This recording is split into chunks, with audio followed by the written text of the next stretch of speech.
Kembali di Metro Kini pemirsa, Bandara Halim Perdana Kusuma akan mulai beroperasi sebagai bandara komersial domestik Jumat besok. Hal ini dilakukan dengan tujuan untuk membantu mengurangi kepadatan penerbangan di Bandara Soekarno-Hatta.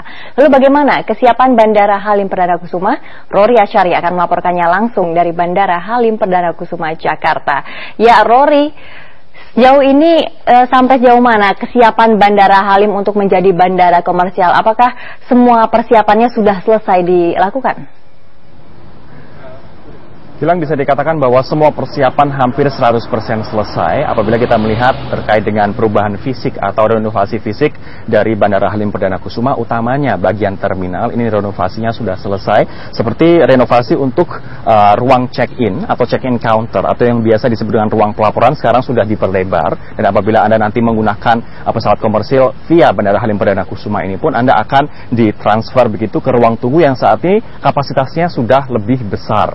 Apabila beberapa waktu yang lalu sebelum renovasi hanya menampung puluhan penumpang, saat ini ruang tunggunya dalam 1 jam bisa menampung 600 penumpang. Hal ini dikarenakan nantinya dalam 1 hari rencananya Bandara Halim Perdana Kusuma akan digunakan oleh 7.000 sampai dengan 9.000 penumpang komersil, yakni yang dialihkan dari Bandara Soekarno-Hatta ke Bandara Halim Perdana Kusuma. Nah, selain check-in counter, kemudian ruang tunggu, ada juga bagian tiketing yang juga telah direnovasi. Sekarang bagian tiketing ada di sebelah selatan atau ujung selatan dari terminal Bandara Halim Perdana Kusuma, sehingga nanti proses membeli ataupun mencari tiket ataupun mencari informasi tentang tiket akan dilakukan di satu ruangan. Ada juga pengembangan CCTV, sistem tata suara, dan juga papan informasi penerbangan yang saat ini sudah diupayakan oleh Angkasa Pura II, sehingga bisa dikatakan untuk persiapan fisik 100% mereka sudah siap. Nah, ada satu hal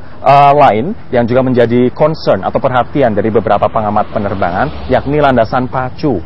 Untuk Anda ketahui bahwa landasan pacu di Bandara Halim Perdana Kusuma ini hanya 1. Di Soekarno-Hatta ada 2, sementara di Bandara Halim Perdana Kusuma hanya 1. Itu pun digunakan bersama-sama antara Angkasa Pura II untuk penerbangan charter dan juga komersil mulai besok, kemudian TNI Angkatan Udara, kemudian ada juga sekolah penerbangan. Nah, menurut General Manager dari Bandara Halim Perdana Kusuma, Iwan Kris Hadianto, penambahan volume penerbangan yakni komersil di Bandara Halim Perdana Kusuma ini tidak akan berpengaruh terhadap aktivitas TNI AU, dikarenakan dalam 1 jamnya kapasitas pergerakan pesawat di Bandara Halim Perdana Kusuma ini atau khususnya di runway tersebut adalah 12 aktivitas penerbangan untuk take off dan juga untuk landing. Nah, sementara saat ini yang digunakan adalah 6 hingga 8 aktivitas penerbangan.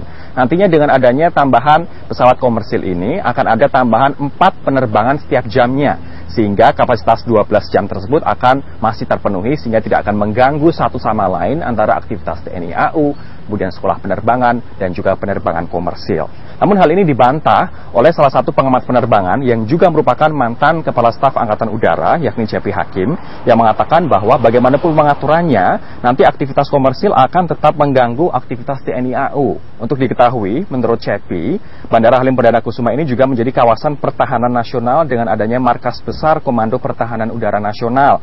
Ada juga skuadron udara, skuadron teknik pemeliharaan pesawat, batalion tempur Korps Paskas AU, tempat berlatih para personel Angkatan Udara dan Laut, serta adanya sekolah penerbangan itu tadi. Nah, kita harapkan saja nanti semoga dengan adanya penerbangan komersil di sini tidak saling mengganggu antara TNI AU, kemudian penerbangan komersil dan juga sekolah penerbangan sehingga tidak ada yang dikorbankan.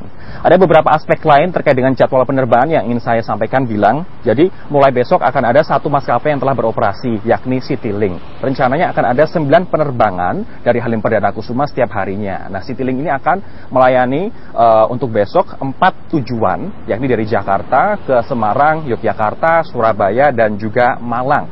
Sementara untuk bulan Februari, Garuda rencananya juga akan membuka penerbangan via Halim untuk beberapa tujuan seperti Surabaya, Semarang, Palembang, Yogyakarta, dan Pontianak. Sementara untuk Maret nanti akan giliran AirAsia yang juga akan membuka commercial flight di sini.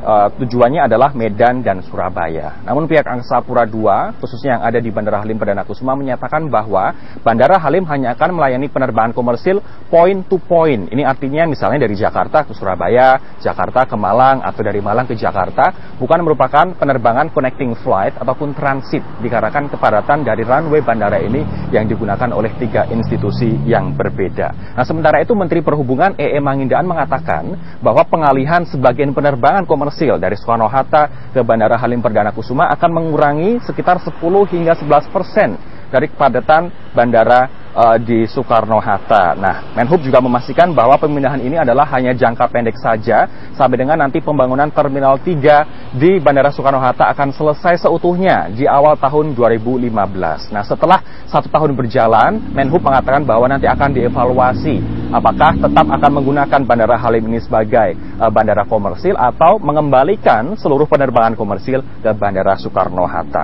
Salah satu hal yang juga kita sebagai masyarakat khawatirkan adalah titik-titik macet untuk menuju Bandara Halim Perdana Kusuma ini. Kita tahu bahwa Bandara Halim Perdana Kusuma bukan didesain untuk penerbangan komersil, walaupun dulu pernah menjadi penerbangan komersil, tapi tentu saja kondisi lalu lintas dan juga kepadatan lalu lintas berbeda antara dulu dengan sekarang. Ada beberapa titik yang tadi saya sempat menghubungi beberapa narasumber begitu terkait dengan pengamat transportasi, ada juga supir taksi dan juga supir ojek yang beberapa waktu yang lalu kami sempat wawancara untuk mengetahui bagaimana sebenarnya titik-titik yang rawan macet untuk menuju Bandara Halim Perdana Kusuma ini. Yang pertama adalah di Perempatan Cawang, di mana selain padat kendaraan, ada juga banyak tukang ojek dan juga angkutan umum yang sering berhenti di sisi kanan dan juga sisi kiri dari ruas jalan ini. Kemudian apabila Anda melalui Cililitan, pemirsa, dari Otista, dari Kampung Melayu, Dewi Sartika, Kalibata, ini akan melewati Terminal Cililitan. Untuk Anda ketahui bahwa banyak mobil Trans Halim yang menunggu penumpang di sana. Belum lagi ojek, nah jalanan yang melewati Terminal Cililitan ini juga sempit. Selain 2 wilayah tadi, ada juga apabila Anda mengambil ruas via Tol Cikampek ke arah Halim, ini juga rawan macet, terutama bila sudah mencapai Perempatan Halim. Nah, dari Anda yang arahnya adalah dari Pondok Gede Bekasi menuju Halim akan melewati Jalan Pinang Ranti. Nah, Jalan Pinang Ranti ini kita tahu jalannya sempit, kemudian angkutan juga sering menunggu penumpang di sana dan macet hampir setiap hari. Belum lagi sering terjadi penyumbatan di pintu tol Pondok Gede akibat antrean panjang kendaraan. Nah, lokasi pintu tol dari Pondok Gede ini juga terletak di Perempatan Cawang, sehingga apabila dibiarkan tanpa ada rekayasa lalu lintas di sana, penumpang yang akan berbelok ke arah Halim akan terhambat. Nah, tapi kita juga sempat diberi jaminan begitu oleh Dinas Perhubungan DKI Jakarta serta pihak kepolisian bahwa nanti akan ada rekayasa lalu lintas sehingga akses dari dan ke Bandara Halim Perdana Kusuma tidak akan terlalu padat. Kita tunggu saja bagaimanakah rekayasa lalu lintas itu sehingga akses dari dan ke Bandara Halim Perdana Kusuma tidak akan menambah derita kita sebagai penumpang, di mana Bandara Soekarno-Hatta saat ini sudah sangat penuh oleh penumpang dan sudah 300% melebihi kapasitas normal. Gilang. Ya, baik Rory, terima kasih untuk laporan Anda. Rory Asyari melaporkan langsung dari Bandara Udara Halim Perdana Kusuma, Jakarta.